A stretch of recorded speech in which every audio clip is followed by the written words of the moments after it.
panel. Do we have a World Series preview this weekend? The two best teams in baseball for one weekend, and then the All-Star break. That's how you end the first half. Also, the Yankees added ace with 4 fewer appearances this season than Isaiah Kiner-Falefa. And Victor Wembanyama's Summer League debut. Let's go around the horn. A lot of Yankee hate on this show. Really a statement of fact. That a position player pitched for the 4th time for this team with a $300 million. All right. Summer League is where hype goes to get pressure cooked, and tonight maybe blows the roof off. The first glance at Victor Wembanyama in a San Antonio Spurs uniform. Don't need to say anymore. Frank Isola, nobody knows the Summer League better than you. What does tonight mean? What does tonight not mean for Wembanyama, the Spurs, and the NBA? Major travel screw up for me. I'm going tomorrow to Vegas. I should have been there tonight to watch Victor Wembanyama play. For me, the hype definitely is comparable to Zion Williamson 4 years ago. He also played on a Friday night on ESPN at 9 o'clock at night. The big difference was we all knew Zion Williamson. We watched every game that he played at Duke, and everyone fell in love with him, his personality, the way that he played. Victor Wembanyama is the international man of mystery. Most of us, yes, we've seen him. We've seen what he looks like. And except really highlights, we haven't seen him play. We all want to see how he does against somewhat NBA competition. I get it, it's not NBA, but it is NBA teams out there. And I think tonight for him, will we overreact if he has a dominant performance? Absolutely. Will we overreact if he's just so-so? Absolutely. That's what we do. These aren't great points for your argument here. Give me something, Frank, an expectation. Depending on the minutes, I think 15 points, about 8 rebounds, 5 block shots. I could see that from him. There you go. Remember, he did play professionally in France. David Dennis Jr., how about you?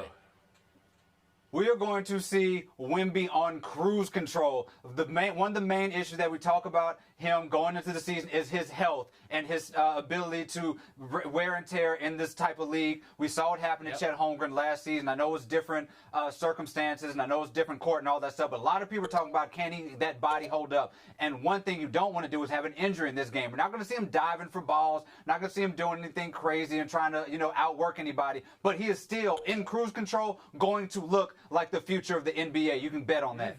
Okay, so you're not exactly hyping the game saying put it on cruise control, but you are expecting him to look like everything we expect. Emily Kaplan, to you. I think that expectations are sky high. I mean, this game is sold out. It might be easier for you to get a ticket to Adele or U2 in Vegas than seeing this kid play. But if there's anyone poised to handle this attention and pressure, it's him. I mean, I've been listening to a line, Brian Windhorst, who spent more time with Wemby than anyone here in North America. And he says that he's friends with Michael Douglas. Yes, that Michael Douglas. These are the A-list the circles that he handles himself in. And so when you have that situation like Britney Spears that happened this week, where it's kind of awkward and it's not Wemby directly involved, it's a security guard, I look at the way that he addressed reporters. It was with a lot of humbleness. It was with a lot of maturity. He was very composed. And so I think that he's well-positioned and uniquely positioned to handle all of this attention we're about to give him. That instance up. Were you surprised he was out there speaking, that even the team put him out there? Yes and no. I mean, just watching him in that press conference, I was just like, this looks like a veteran. Like, he didn't seem frazzled at all. He said all of the right things. Again, there was this air of humility. It's like, I didn't realize it was her until after. It was kind of cool, and I apologized to her, but I really liked the way he handled himself. And Bill Plaschke. David Dennis, you said cruise control. I don't want him on cruise control. You kidding me? That's the first time I've seen him. I want him double. I've predicted a double-double from him. I want him to go all out. We've been waiting for this guy for 2 years. He led the French league in points, rebounds, and blocks. And in 2 games against the G League last year, he scored averaged 37 points. This guy's a stud. This guy's tremendous. I want to see him do it tonight. I did $200 a ticket. I don't want to see. Listen to Plaschke here, keeping stats in summer league games. He demands a double-double. David, back in. Oh, that's the point. Wemby on cruise control is going to get you 18 and 10 tonight. That's the point. Is that when you see this guy trying to? All right, and if he doesn't, still going to be the David Dennis Jr. on around the horn next week saying, I saw the last word after the horn. And remember, he wanted to go to the San Antonio Spurs. The Spurs have dealt with big men before. So watch tonight, because you don't know how many games you're really going to see him in Summer League. Because, again, remember, he just finished a professional season in France. But the Spurs have a way of generating a lot of interesting stories during Summer League. Remember a few years ago when Becky Hammon was the head coach of their Summer League team and had a great run then as well. You guys are out of your mind. Look at you. You have interesting stories in Summer League. Plaschke is in a fantasy league for Summer League, Let's hype this basically. game up. He needs those stats from Wembanyama tonight. I need to see it Another now. storyline from tonight is it's San Antonio versus Charlotte. So that's number 1 versus number 2. And Brandon Miller has played twice already for Charlotte. His coach said he wanted to see more motor after the first game.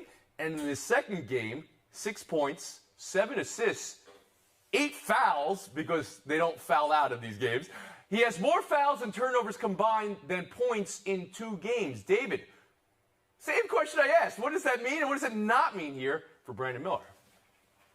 So in a vacuum, when you're looking at a player like Miller and you have the organization that he's going to, the Hornets, and the amount of time that he has to get better, I would say in that vacuum, it's not a huge deal. But when we're talking about what he has been through and what we've seen with him in these last few months, this guy was involved in a capital murder a few months ago. Now, we know that there's, a lot of exonerating things that say that he, was not necessarily directly involved in what happened, but there were 2 gunshots that went through his car. There are some mental strain that comes from things like that, and we have a guy who went into his second game, looked like he was folding under some of that pressure, and the tournament were looking like he was kind of folding under some of that pressure. What kind of mental health stuff are the Hornets doing to prepare this number 2 pick for this season? Those are the concerns that we're talking about. Viewing this. I understand that.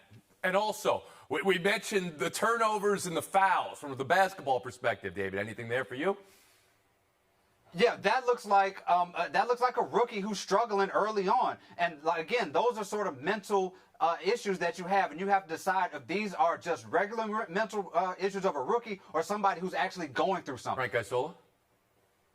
I remember watching Greg Oden and Kevin Durant play for the first time in Summer League 1 versus 2. They played in the Cox Pavilion, which is next to the Thomas and Mack Arena. Now they're selling out arena to see number 1 versus number 2. And I think what's going to happen here with Brandon Miller, all year long, should they have taken Scoot Henderson? Should they have taken Brandon Miller? I would only say this. He's 20 years old, and I get it. 15 fouls in 2 games, but you have a lot of young refs that are trying to make their mark. These games get over-officiated. It drives you nuts after a while when you watch them. So just be careful with that. And another thing, Tony, you see it all the time.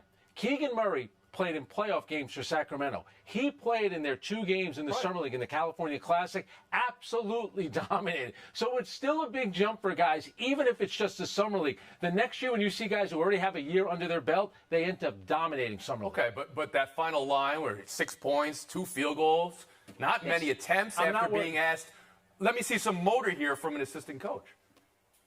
That's fair. And people should remember, Kevin Knox, who's a good NBA player, dominated Summer League. Nate Robinson was the MVP a couple of times. Your career is not made or broken in Summer League. I'm sorry. Still, again, the thing that he has going for him, unbelievable talent, and he's only 20 years old. Bill Plaschke, bring you in here. Unbelievable talent, agreed, but it's problematic that he had a bad first game, and the second game he only took 4 shots. It was like he cowered against the criticism. This is a guy, remember, who was 8 for 41 in the NCAA tournament, the worst shooting percentage in 38 years of anybody who played regularly. He comes in here with question marks, and I think his mental toughness, his toughness under pressure is a question. And I don't need to see the stats, but you need to see the toughness, and I think we need to see that. So it's being tested right now, but you're putting a lot of stock. Yes. Again, I know about your fantasy league for Summer League. In that just 4 shots attempt after being asked to maybe turn it on a little bit more. Emily Kaplan, how about you? Yeah, I mean, look, I don't think it's a direct correlation of how you perform in Summer League with the players you're playing with against the competition, as Frank mentioned, the refs that you're playing against, and what it's going to look like in the regular season. That said, we can't bring the hypocrisy here. All we're talking about is Summer League right now. Frank's flying out there to go see it. It's not that days where it used to be in a high school gym and Dirk Nowitzki's joking about washing his own jerseys. This has become a thing, and there's so much attention on this guy. It's not 1 versus 2. It's always going to be 2 versus 3. Scoot Henderson's really positioned to come and have a lot of success here. And I'm just curious to see how Brandon Miller handles all of this extra attention and criticism that's on him before his NBA career even started. Tonight, the Summer League game that Frank Isola won't be at. But you'll be there next week, Frank. It's great. Did she say it's not a big Way to deal go, because I'm Frank. going? Did she just say that? All right, Oh, I'm taking saying a it's break. a very big Buy or deal. sell And on I the just other think that you might not side. go if it wasn't in Las Vegas. We Even have though you said you might not visit Tampa, it. Atlanta this weekend. Let's go. I'll be there. Would you go to Buffalo? Summer League in Buffalo?